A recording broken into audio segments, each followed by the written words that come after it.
Alright, so the next thing we're going to talk about is how you organize your armies for an LPA battle.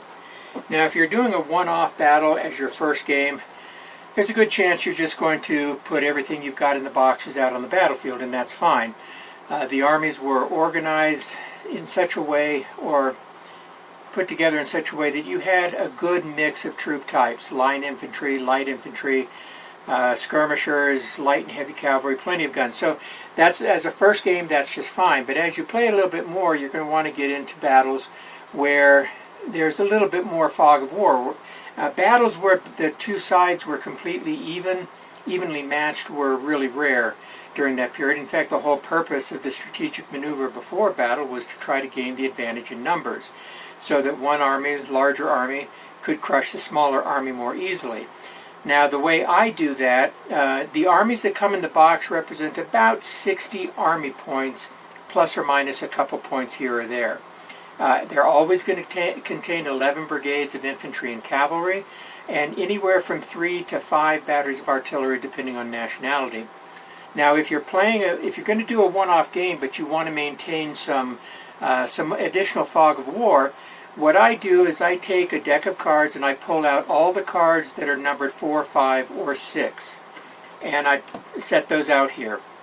Now, the way I play it, there's obviously black cards and there's red cards. If it's a black card, it's going to be an even number, so a 4 becomes 40 army points. A red 4 becomes 45.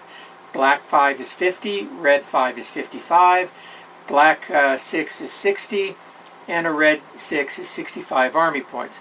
Now, 65 army points is more than what you have in your game, but I do provide blank figures in each one. This is what they come as. They're unpainted risk figures.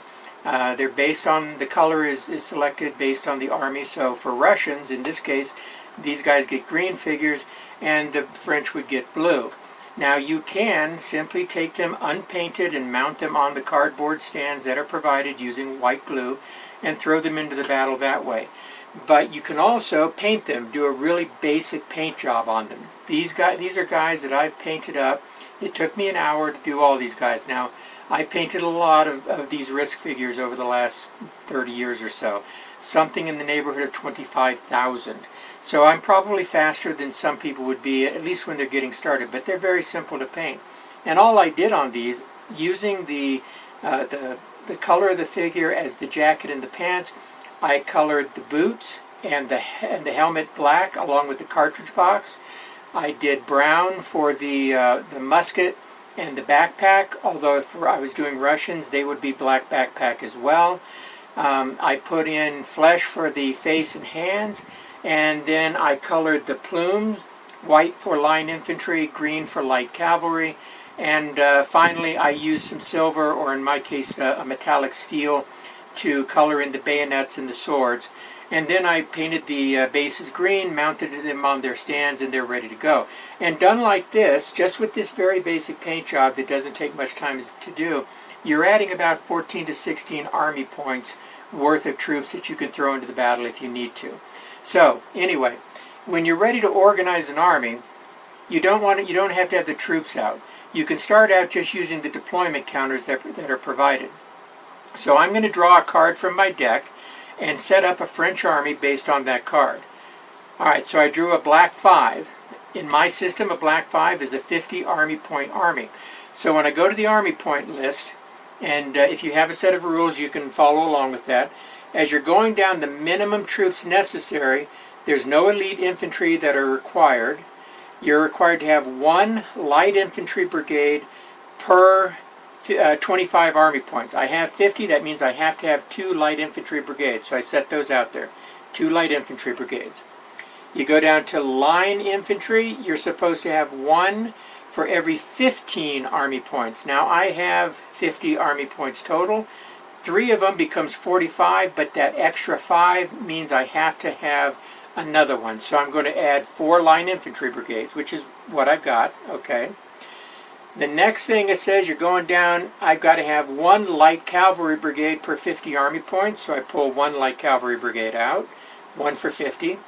and then I get one 8-gun. We're going to play this as an early war, so it's going to be one 8-gun foot battery for every 25 points. So I pull 2 light batteries out. Alright, so that's my minimums necessary.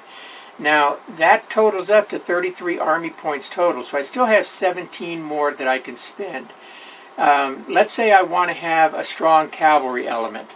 So I'm allowed, when you're going over to the maximums now, for heavy cavalry, I'm allowed 1 heavy cavalry brigade per 25 Army points. I have 50. That allows me to put 2 of them in. So I pull out 2 heavy cavalry brigades. And I decide I'm going to go ahead and add another light cavalry brigade, because I'm allowed up to 1 per 25, or 1 per 15 of that, but I'm just going to add the 1. So that's there. Alright, finally, I'm going to add a horse artillery battery to support my cavalry. That's a horse battery, so that comes up here. And that gives I can also add an engineer. Now, I don't have an engineer figure here, but I could add it with that extra point. So the battery that I'm going to field for this battle is going to be representing 2 light infantry brigades, 4 line, 2 light cavalry, 2 heavy cavalry, 2 foot artillery batteries, and 1 horse battery. Now, there's a chance that one of those foot artillery batteries might be heavy.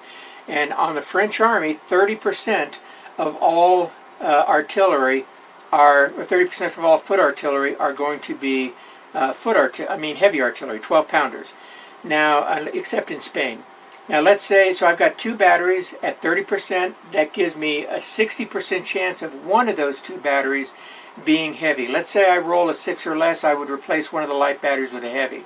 But for the sake of this, we're just going to say that I rolled a 7 or an 8, and so the light battery stays light. So that's the army I'm going to play with. The other thing we're going to do next is we're going to figure out how many lieutenants we get. For the French army, you get 1 lieutenant for every 3 brigades of infantry or cavalry. So I have 2 light infantry and 4 line, that's 6. 7, 8 for the light cavalry, 9, 10 for the heavy cavalry. So I'm allowed to bring in 3 lieutenants. So I put those up there. Alright. Now the next thing we're going to do is we're going to figure out how many dummy counters we get. Again, I have, 6, 10. Yeah, I have 10 units of 10 units on the board. I get 1 dummy counter for every 2 real ones. So I would get 5 counters that would represent either infantry or cavalry. You don't have to specify what they are. They're just dummies out there. I have 3 batteries on the board, so I get 2 dummy batteries. I put those out. And I have 3 lieutenants. So I would get 2 dummy lieutenants that I could place. This is going to be critical during deployment. If you have a small army, the use of your dummy counters can make you look larger, or if you don't deploy them on the board, it'll make you look smaller. So the use of dummy counters is critical to the game. But anyway, that's a quick overview of how you organize the army. There are 6 army lists in the rule set. Each one has a sample army that's been put together, and I varied the size so you can see how the different sizes of forces are put together. But anyway, that's the army that we're gonna use for the game that we're gonna set up. I'll draw a card for the Russians, and we'll set those up as well. All right, that's it. We'll see you in the next video.